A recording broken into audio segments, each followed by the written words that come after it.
আমি ফকিরগাঁও ব্লক আমার ফকিরগাঁও ব্লকের অধীনস্থ সেন্ট্রাল ডিস্ট্রিক্ট ব্লক আদিকে ধরে যিমান সেল আছে সকলকে লৈ কিনে এটা আমি BPF জরুরি সভার আয়োজন করেছো।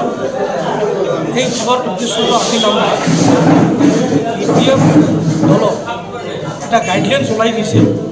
গাইডলাইন্সটো হল এনেকুৱা যিখিনি আমাৰ ব্লক প্ৰেচিডেণ্ট বা ব্লক জেনারেল সেক্রেটারি বা ডিস্ট্রিক্ট প্রেসিডেন্ট হয় সেক্রেটারিও মেইন পদত থকা কোনোবাই যদি অহা 2025 চনত BTC নির্বাচনের কারণে BPF দলৰ প্ৰাৰ্থীৰ টিকেট বিচাৰি আবেদন জনাইছে তেওঁলোকক সাময়িক সময়ৰ কাৰণে তেওঁলোকক সেই পদৰ কাৰণে অব্যাহতি দিয়া হৈছে। আৰু যেহেতু এটা দলৰ নিৰ্দেশ এই দলৰ নিৰ্দেশটোক আমি সন্মান জনাই পেলাই ফকিৰগাঁও ব্লক প্ৰেসিডেন্ট মই নিজে আজি মাতি কিনে আমাৰ দায়িত্ব দিয়া ইনচাৰ্জ প্ৰেসিডেন্টক মই দায়িত্বটো অৰ্পণ কৰিছোঁ। কিমান দিনৰ কাৰণে দায়িত্বটো দেওয়া হ'ল?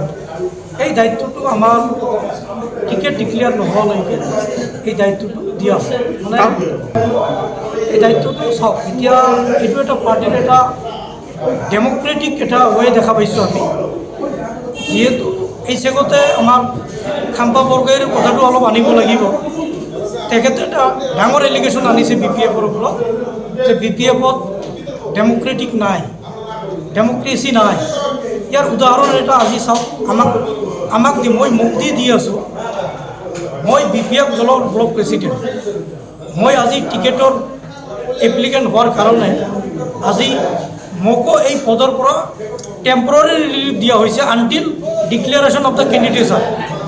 কিয়নো আজি মই ব্লক প্ৰেচিডেণ্ট হৈ মই যিহেতু দাবীদাৰ দিছোঁ টিকেটৰ, মই যদি কিবা এটা মিটিং পাতোঁ, যিহেতু ইয়াত মোৰ আৰু বেলেগে দিছে, বেলেগ প্ৰাৰ্থীও মানে এপ্লিকেশ্যন কৰিছে, তেওঁলোকে ভাবিব এইটো প্ৰেচিডেণ্টে হয়তো নিজৰ কিবা পলিচি কৰাৰ কাৰণে, নিজৰ চিন্তা কৰাৰ কাৰণে এওঁলোকে এটা মিটিং কৰি আছে।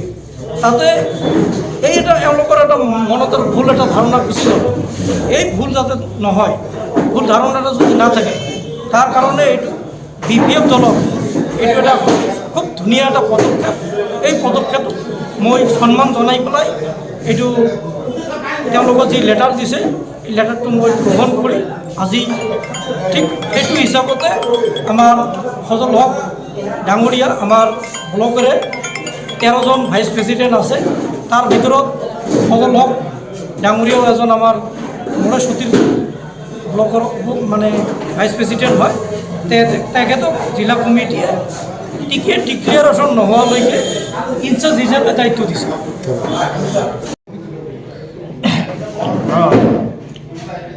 আজি মানে BPF ৰাজনৈতিক দল জন্মৰ লগ্নৰে পৰা মই BPF ৰাজনৈতিক দলত কাম কৰি আছোঁ। ফকিৰগাঁও ব্লক কমিটিত মই অৰ্গেনাইজিং সেক্ৰেটাৰী হিচাপে বহুদিন কাম কৰিছোঁ। তাৰপিছত মই সেক্ৰেটাৰী হিচাপে কাম কৰি আছোঁ। তাৰপিছত মই ভাইচ প্ৰেচিডেণ্ট প্ৰমোশ্যন পাইছোঁ। ভাইচ প্ৰেচিডেণ্টৰ পৰা আজি মই মানে ইনচাৰ্জ প্ৰেচিডেণ্ট হিচাপে যিটো মানে নিযুক্তি পাইছোঁ। আৰু পোৱাৰ পিছত আজি আগৰ প্ৰেচিডেণ্টে মোক চাৰ্জ বুজাই দিছে। বুজাই দিয়াৰ পিছত এতিয়া আমি দলত যিখিনি কাম কাজ, যিখিনি কৰণীয় কাম, সেইখিনি মই কৰি যাম আৰু সবাই সহযোগিতা বিচাৰিম, মানে কেনেকুৱা কৰিলে ভাল হয় এইখিনিয়ে। হয়, যোৱা ফেব্ৰুৱাৰী 19 তাৰিখে আমাৰ কেন্দ্ৰীয় কমিটিৰ নিৰ্দেশ মৰ্মে আমাৰ ফকিৰগাঁও ব্লকৰ সভাপতিজন যিহেতু নিজে কেণ্ডিডেটছাৰ দাবী কৰিছে, গতিকে এখেতৰ পদটো সাময়িকভাৱে অব্যাহতি দিয়াৰ কাৰণে কেন্দ্ৰীয় কমিটিৰ নোটিছ জাৰি কৰিছে আমাৰ ডিষ্ট্ৰিক্ট কমিটিক। আৰু সেই ডিষ্ট্ৰিক্ট কমিটিৰ কেন্দ্ৰীয় কমিটিৰ নোটিছৰ ওপৰত ভিত্তি কৰি আমাৰ ডিষ্ট্ৰিক্ট কমিটিয়ে আমাৰ মানে নতুনকৈ এজন ইনচাৰ্জ দিয়াৰ কাৰণে আমাৰ যিসকল ভাইচ উপসভাপতি আছে তেখেতসকলৰ পৰা এজনক নিৰ্বাচিত কৰি আমাক মানে 21 তাৰিখে আমাক মানে দিছে। তো আজি আনুষ্ঠানিকভাৱে মানে বিভিন্ন ব্যস্ততাৰ মাজত হয়তো ইমান দিনে চাৰ্জটো দিব পৰা নাই, কিন্তু আনুষ্ঠানিকভাৱে আজি আমাৰ নতুন সভাপতি মানে আজিৰ পৰা কাৰ্যভাৰ চলাই লৈ যাব।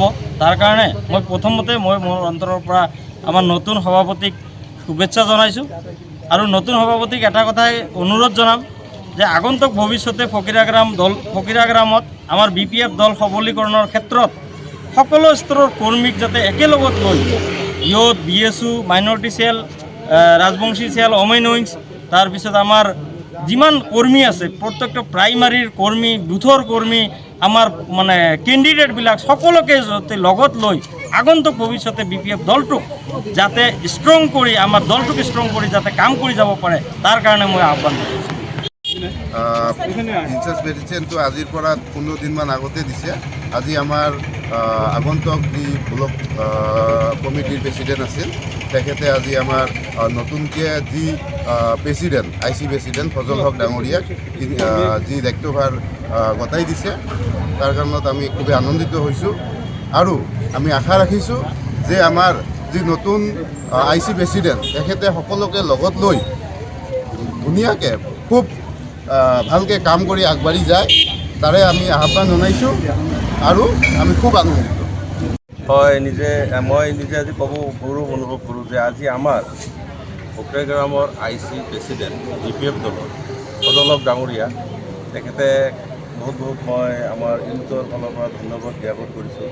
লগতে তেখেতৰ যিটো কাৰ্যকালত মানে কালিৰ পৰা যিটো ষ্টাৰ্ট হ'ব সেইখিনি সময়ত যাতে নিকামভাৱে কাম কৰে, ভালভাৱে কাম কৰে, BPF দলৰ শক্তিবান সবল আৰু সুস্থ কৰি গঢ়ি তোলে, সকলো ৰাইজৰ লগত মিলিজুলি কাম কৰে, প্লাছ আমাৰ যিবিলাক এইখিনি সময়ত যাতে নিকামভাৱে কাম কৰে, ভালভাৱে কাম কৰে, BPF দলৰ শক্তিবান সবল আৰু সুস্থ কৰি গঢ়ি তোলে, সকলো ৰাইজৰ লগত মিলিজুলি কাম কৰে, প্লাছ আমাৰ যিবিলাক আশাবাদী কেণ্ডিডেট তেখেতসকলৰ লগত কিবা পৰামৰ্শ কৰি কাম কৰে। তাৰ কাৰণে মই তেখেতক কামনা কৰিলোঁ আৰু লগতে এইখিনি আমাৰ তেখেতৰ IC যিটো পাৱাৰ বা প্ৰেচিডেণ্ট পাৱাৰটো আজি নহয়, ফেব্ৰুৱাৰীৰ 21 তাৰিখত চেণ্ট্ৰেল আৰু ডিষ্ট্ৰিক্ট কমিটিৰ তেখেতক পাৱাৰ আৰু যিটো নটিফিকেশ্যন দিয়া হৈছিল কিবা কাৰণবশত তেখেতৰ চাৰ্জটো আজিহে হেণ্ডঅভাৰ হ'ল, ইমান দিনে কৰা নাই, বৰ দুৰ্ভাগ্যৰ বিষয় আছিল। কিন্তু তথাপিও আমি তেখেত ব্লক প্ৰেচিডেণ্ট হিচাপত বহি থকা নাই, বহুত ধৰণৰ কাম কাজ কৰি আছিল আৰু কৰিছিলে, আমিও সহযোগ কৰিছিলোঁ। তাৰ বাবে তেখেতক ধন্যবাদ, আকৌ এবাৰ নতুন IC প্ৰেচিডেণ্ট হিচাপত ধন্যবাদ আৰু সকলোৰে লগত মিলিজুলি কাম কৰক তাৰ বাবে আকৌ ধন্যবাদ। BPFৰ যিজন ইনচাৰ্জ প্ৰেচিডেণ্ট দিছে আমাৰ মহামান্য BPF প্ৰধান আগ্ৰামা মহিলা ছাৰৰ নিৰ্দেশ মৰ্মে কোকৰাঝাৰ জিলা কমিটিয়ে যি অৰ্ডাৰ মৰ্মে আমাৰ ইনচাৰ্জ দিছে ব্লক কমিটিৰ ইনচাৰ্জ হিচাপে মহম্মদ ফজল হক ডাঙৰীয়া, যিহেতুকে দলীয় সিদ্ধান্ত আমি তেখেতক অন্তঃকৰণেৰে মানি লৈছোঁ আৰু আগন্তুক দিনত আমাৰ দলৰ হৈ বিভিন্ন প্ৰকাৰে সকলোৰে লগত সহায় সহযোগিতা কৰি কাম কৰি দলখনক আগুৱাই লৈ যাব, তাৰ বাবে মই এখেতক আহ্বান জনাইছোঁ আৰু লগতে আমি প্ৰাইমাৰীৰ হৈ এখেতক এখন ফুলাম গাঁও চানে মই আপোনালোকৰ সন্মুখতে ব্লকত আমাৰ আগৰ সভাপতি যিজন আছিলে তেখেতে আজি নতুন ইনচাৰ্জ হিচাপে আমাৰ ফজল হক ডাঙৰীয়াক সভাপতি পদত নিযুক্তি দিছে। এইকাৰণে মই খুবেই আনন্দিত আৰু মই আশা ৰাখিছোঁ তেখেতে বহুত ধুনীয়াকৈ আমাক লৈ কাম কৰিব আৰু আমি একেলগে হৈ ধুনীয়াকৈ কাম কৰিম। যিকোনো খবৰৰ বাবে যোগাযোগ কৰক 7099017330 লগতে 7099017110 নম্বৰত।